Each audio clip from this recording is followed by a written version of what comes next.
কবে হবে? 2028 এর মধ্যে কমপ্লিট হবে। তার আগে কি ভোট, তার আগে কি ভোট আছে? 26-এর বিধানসভার ভোট আছে না?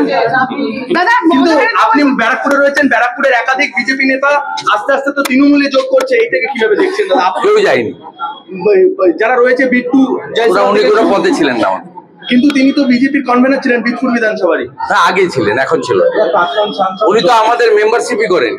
প্রাক্তন সাংসদ জন ভার্লা বলছেন ওনাকে ছুরি মারা হয়েছে পিছন থেকে, তাই উনি যোগ করলেন। উনি কোন দলে আছেন? বিজেপিতে ছিলেন। বিজেপির যে মেম্বারশিপ চলছে পশ্চিমবঙ্গে 27 অক্টোবর থেকে 25 তারিখ ক্লোজ হয়ে যাবে। Primary membership, active membership. উনি পার্টির মেম্বারশিপ নিয়েছেন। আপনাদের মিডিয়ার প্ল্যান্টেড। উনি কি করবেন উনার বক্তব্য।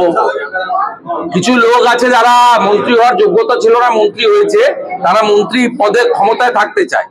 বাবুল সুপ্রিয় অনেক বড় বড় কথা গান বেঁধেছিলেন, কালীঘাটের চালা সব চোরেদের পাঠশালা।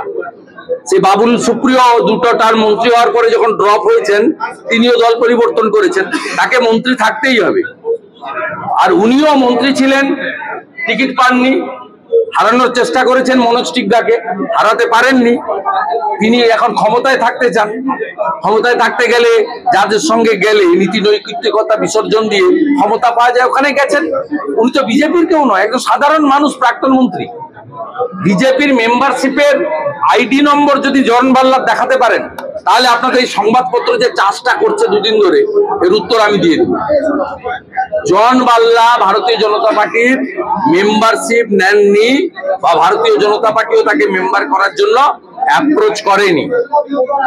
অতএব জন বাল্লার বিজেপি থেকে তৃণমূলে যাওয়ার কোনো গল্প এখানে নেই।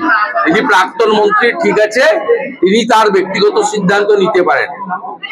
আমিও যেমন সব ছেড়ে 19 ডিসেম্বর 2020 সব ছেড়ে, যা যা ছিল সব ছেড়ে সাধারণ নাগরিক হিসেবে বিজেপিতে যোগ দিয়েছি।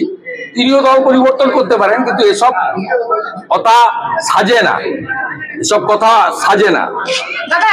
উনি টিকিট পাননি কেন উনি ভালো করে জানেন। আমি এসব কথা বলতে চাই না, আমি ওখানে গিয়ে বলবো। আমি টি গার্ডেনে ফেব্রুয়ারি মাসে যাব, বাগানে গিয়ে বলে দিয়ে আসবো। আর ওনার সঙ্গে ডেরেক ওব্রায়ানের মাধ্যমে কি রফা হয়েছে, আর কেউ না জানুক, আমি জানি কি রফা হয়েছে। অতএব এগুলো বলে বেশি কিছু হবে না। বাগদার খেতে দিচ্ছে না বলে ভিন রাজ্য থেকে বাগরা নাকি এই রাজ্যে ঢুকছে, মুখ্যমন্ত্রী আলিপুরদুয়ার থেকে বলছে। মুখ্যমন্ত্রী সব কথা কেউ ধরে না, কাউন্টও করে না, হাসাহাসি হয়। ওগো চ্যানেল দেখলে যেমন হাসাহাসি হয়, মুখ্যমন্ত্রীর কথা শুনলেও হাসাহাসি হয়। মুখ্যমন্ত্রী এর আগে ডেঙ্গুর সময় এই গাইঘাটাতে এসে একটা সভাতে বলেছিলেন, বাংলাদেশ থেকে সব ডেঙ্গুর মশা ঢুকছে বলেছিলেন। জল যখনই বন্যা হয় বলে ঝাড়খণ্ডের জল, আমার জল নয়। মশা আসছে বাংলাদেশ থেকে, জল আসছে ঝাড়খণ্ড থেকে, বাঘ আসছে উড়িষ্যা থেকে।